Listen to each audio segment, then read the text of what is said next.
Bismillahirrahmanirrahim. Hello and assalamu alaikum viewers. This is me Rikaj Gul Airwali and I'm a level 1 student at Rihani School, Barakul campus. So viewers, as you know, we are coming with a new Maya. So once again I'm here with a new Maya. So let's start.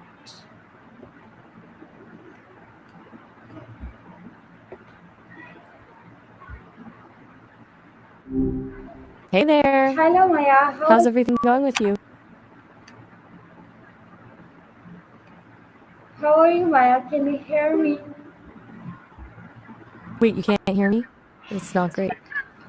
Try checking your volume or maybe reconnecting the call. Okay, listen me Maya. Today our topic is respecting other people's things. So, my first question is from you that can you tell me what does it mean to respect other people's things? Can you tell me more about it? Basically, it's about treating someone else's stuff with the same care or even more care than you treat your own. Exactly. It's that feeling of knowing something isn't yours, so you're extra mindful not to break it or lose it. Does that make sense? Okay, that's really great. So, my next question is from you that why is it important to ask I'm ready. for borrowing something? I'm guessing you mean why we should worry about how we treat other people's stuff? It No, really comes down to no, trust. Maya. When you're careful with someone's, Listen, me, this is not my question. My question is why is it important to ask before borrowing something? That's my question. oh, got it. My bad. It's important because it shows respect for the other person's boundaries. Plus, you never know if they need that thing right now or if it's something really fragile that they're nervous about lending out. Asking first just avoids a lot of unnecessary drama, you know?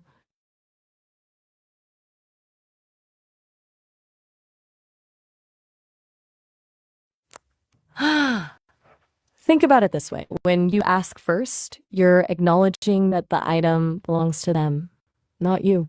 It's a small gesture, but it tells the other person, I value you and your things. If you just take something, even if it's a close friend, it can feel like a violation. They might start wondering if their stuff is safe around you. And that slowly eats away at the trust in the relationship. And there's the practical side. They might have a specific reason for needing that item right this second, or maybe it has sentimental value that you don't know about. By asking, you give them the chance to say no without feeling guilty, or yes, while giving you a heads up on how to handle it. It basically turns a potential conflict into a moment of mutual respect. Oh, that's really good, Maya. So my next question is from you there. Can you tell me how would you feel if someone used your belongings without permissions? Honestly, I probably felt violated. It's not even about the object itself usually, but the fact that someone just decided my boundaries didn't matter. It makes you feel like they don't really respect you. What about you? Would it bother you, or are you more laid back about that kind of thing?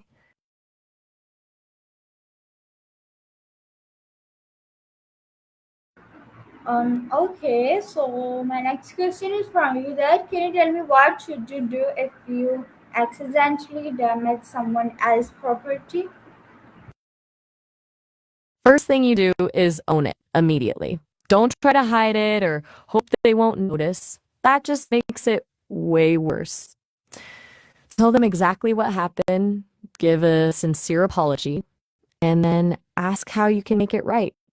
Whether that's paying to fix it, replacing it, or finding a way to repair it together, the goal is to leave the item and the friendship in the best shape.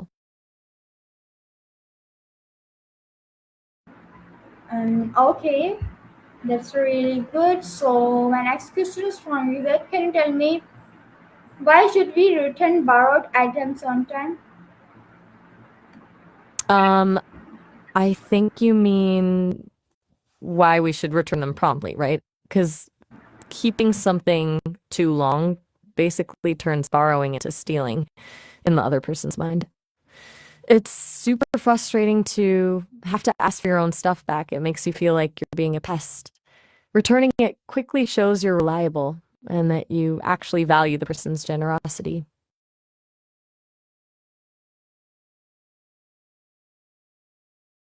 Hmm.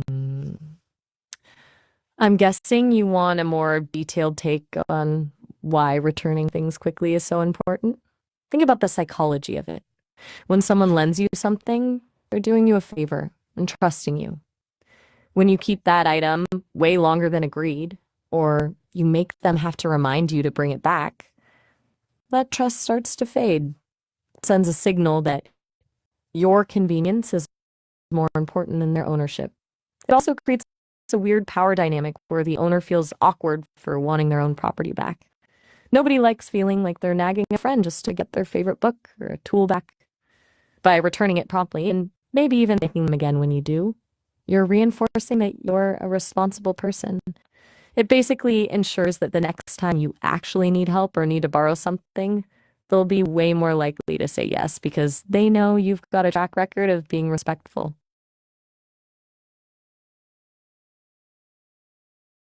Yeah, exactly. You're right, Maya. So my next question is from you that what should you say when borrowing something from a friend? Keep it simple and clear. Like, hey, would you mind if I borrowed your X for a bit? I'll take really good care of it and get it back to you by tomorrow. Just be specific about what you need and when you'll return it so there's no guesswork.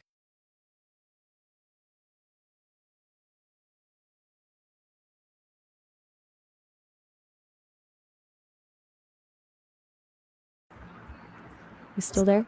Or are you Yeah, just I'm sorry thinking over to that one? listen me. So my next question is from you that can you tell me what are some examples of personal belongings? No worries at all. For personal belongings, think of the stuff that's uniquely yours, like your phone, your favorite hoodie, a journal, your headphones, or even something small, like a piece of jewelry. Basically, anything that you'd feel a bit protective over if someone else just picked it up.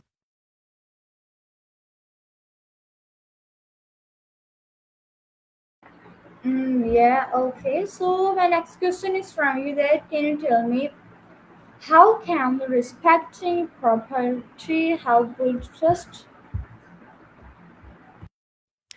Um, I think you might be asking how respecting property helps build trust or interest in a relationship. If that's it, it's because consistency is everything.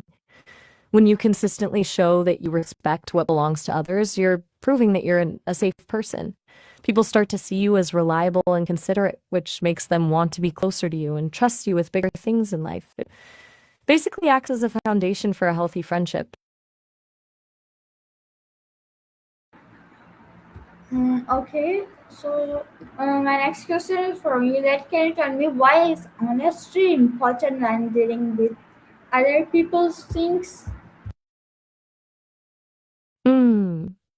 Because if you aren't honest, the trust is gone instantly. If you break something and lie about it or forget to mention you lost something, you're not just losing an object, you're losing your reputation.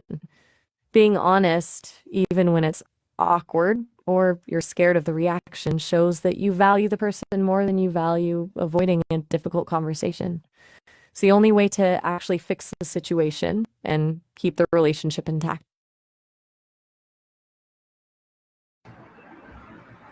Okay.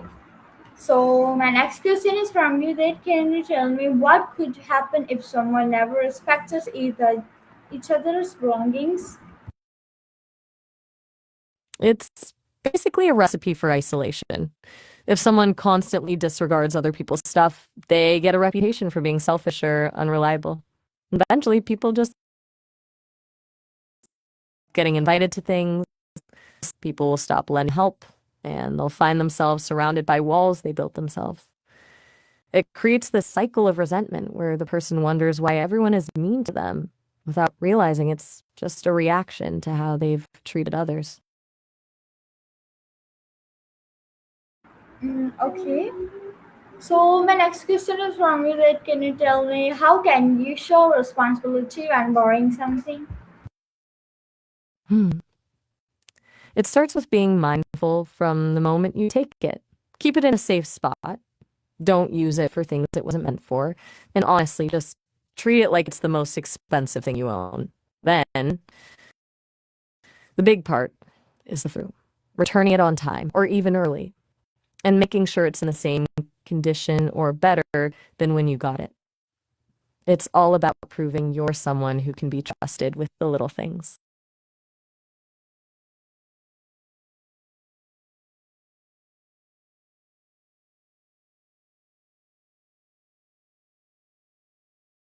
You're on a roll with these questions. Okay, Got so any more on your list, or are we moving on to something rapid else? fight, listen me. So my next question is from you that can you tell me why is it wrong to text something that does not belong to you? I I assume you mean take something rather than text, because taking things without permission is basically just stealing, regardless of the size of the item. It's wrong because it's a disregard for the other person's effort and ownership. Everyone has the right to feel secure with their own things, and when you take something that isn't yours, you're stealing that sense of security away from them. It's just a fundamental breach of fairness.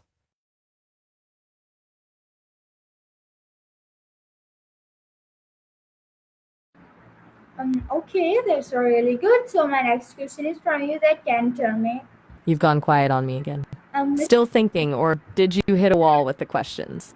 listen me, Maya. My next question is from you that what should you do if you I'm listening. find a lost item? Try to find the owner as quickly as possible. If you're in a store or a school, the best move is usually to hand it over to a lost and found or a staff member. They're the first place most people look. If there's a name or a number on it, try to contact them directly. The main thing is just not to keep it for yourself because you know exactly how stressful it feels to lose something important.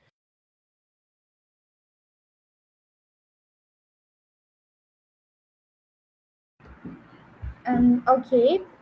So my next question is from you that how can schools encourage students to respect property? I think it starts with leading by example. If teachers and staff treat the school's equipment and the students' belongings with respect, the kids are more likely to do the same. They could also implement a really clear, fair, lost and found, or even have student-led workshops where they talk about empathy, like how it actually feels to lose something you love. When you make it about the person and their feelings rather than just following the rules, it usually sticks way better.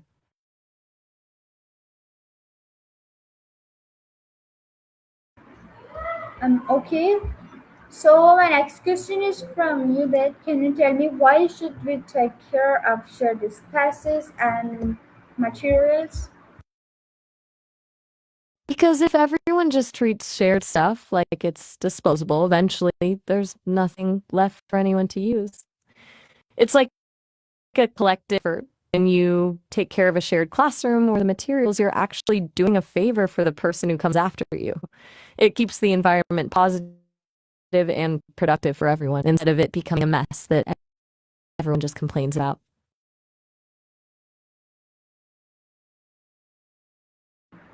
Okay, that's really good. So my next question is from you that what is the difference between borrowing and stealing? Let me check on that. Burning's basically when you permanently write data onto a physical disk, like a CD or a DVD, using a laser. Streaming is totally different. It's just a continuous flow of data that happens in real time, like when you're watching a video or listening to music online without actually downloading the whole file first. One is a physical object, and the other is just a live stream of info.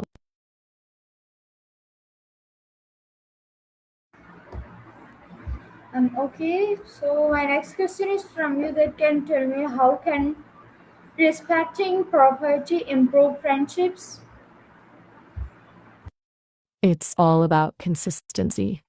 When you're careful with someone's stuff, you're showing them that you're a safe and reliable person. It takes the anxiety out of the friendship. They don't have to worry or feel hesitant when they share things with you. That kind of reliability builds a deep level of trust. And once that trust is there, the whole friendship just feels more secure and easy. Mm,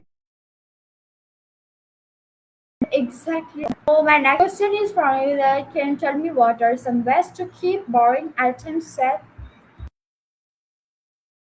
I'm guessing you mean the best ways to keep track of the things you borrow. One of the easiest ways is just a quick note on your phone or a simple list in a notebook. Just write down what you took, who you got it from, and the date. It sounds small, but it stops that panicked feeling of, wait, whose book is this? And make sure you don't accidentally keep something way too long.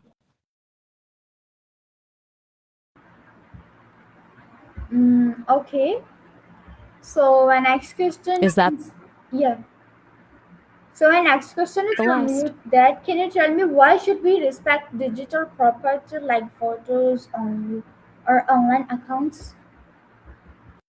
Because just because it's not a physical object doesn't mean it isn't personal. A photo or a private account is basically a digital piece of someone's identity. If you share a photo without permission or mess with someone's account, you're invading their privacy and potentially exposing things they aren't ready for the world to see. It's the same as going through someone's diary. It's a breach of trust that can be really hard to fix.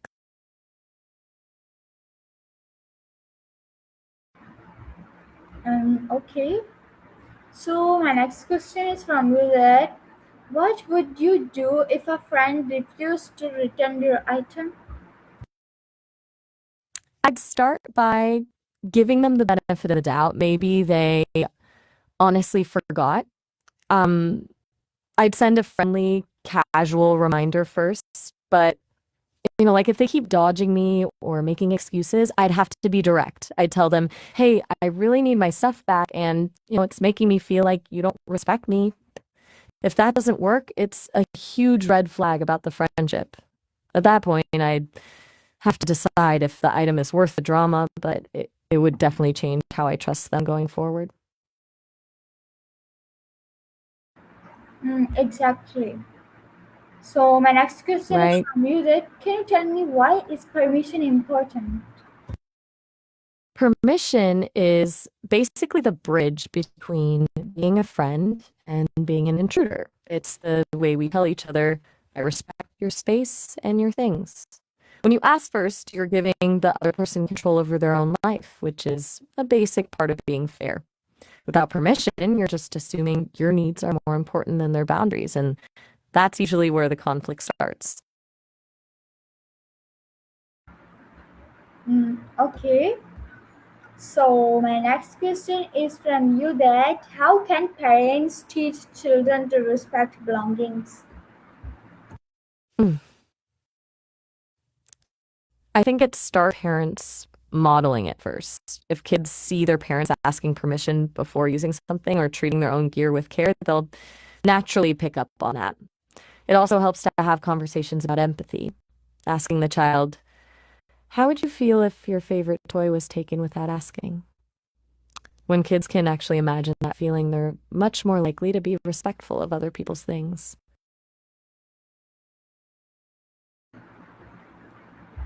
Okay, Maya. So my last question is from you that can you tell me what are some examples of shared property?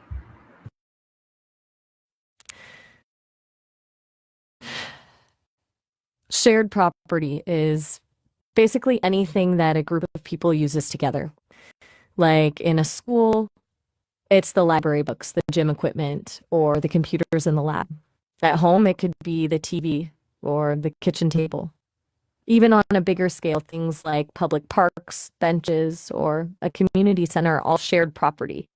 It's stuff that doesn't belong to just one person, so everyone has to chip in to keep it nice.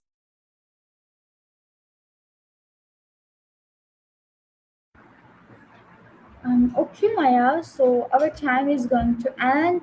So can you give us some advice? My biggest piece of advice is this: treat everything as if it's precious to the person who owns it.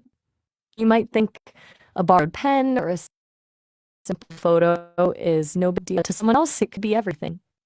When you lead with empathy and respect, you don't just keep things in good shape. You build a reputation as someone people can truly trust.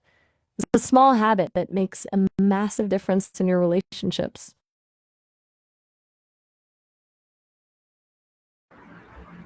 Oh, that's a really amazing advice. Thank you so much, Maya. Nice to You're meet so you. welcome. Nice to meet you, Maya. And Hafiz.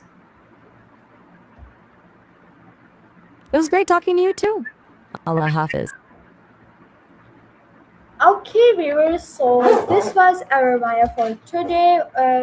I hope you like it. So we will meet again in another Maya. Until then, Al Hafiz, Pakistan,